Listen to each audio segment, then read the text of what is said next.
আমরা এটা ভালো করে জানলাম। ওবিটোর ডান দিকটা ডিস্ট্রয় হয়ে গেছিল, মানে তার শরীরের দাগ হবে অবেশ ডান দিকে। বাট আমাদের অ্যানিমির মধ্যে দেখায় যে পাথরের নিচে চাপা পড়ে যাওয়ার পর মাদ্রা ওবিটোকে শেল্টারে নিয়ে আসে অ্যান্ড দেখায় তার যে দিকটা ব্যান্ডেজ বাঁধা আছে সেই দিকটা ঠিক আছে, মানে কোনো শরীরে দাগ নেই। আর যে দিকটা ভালো থাকার কথা সেই দিকটা দাগ আছে, মানে এই দাগগুলোর কথা বলছি। এই দাগগুলো ডান দিকে থাকা উচিত ছিল, কারণ এই দিকটা পাথরের নিচে চাপা পড়েছিল। আর এই দিকটা ঠিক থাকা উচিত ছিল, বাট এই দিকটা দাগ দেখায়, যেটা একটা সাইড মিস্টেক। নাম্বার 3, মাদ্রা রেনেগান মিস্টেক। দেখো, মাদ্রা যখন ব্যাটলফিল্ডে এন্ট্রি মেরে সবাইকে ধুচ্ছিল, তখন গাড়া স্যান্ড থেকে বাঁচার সময় আমরা মাদ্রা রেনেগান দেখি।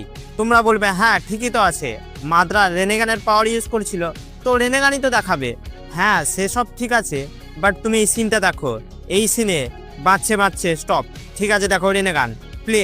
তারপর এই যে 3 টোমের সারিঙ্গান, এই যে আগে সারিঙ্গান, মিডিলে রেনেগান, আবার সারিঙ্গান, এটাই একটা অ্যানিমেশন মিস্টেক।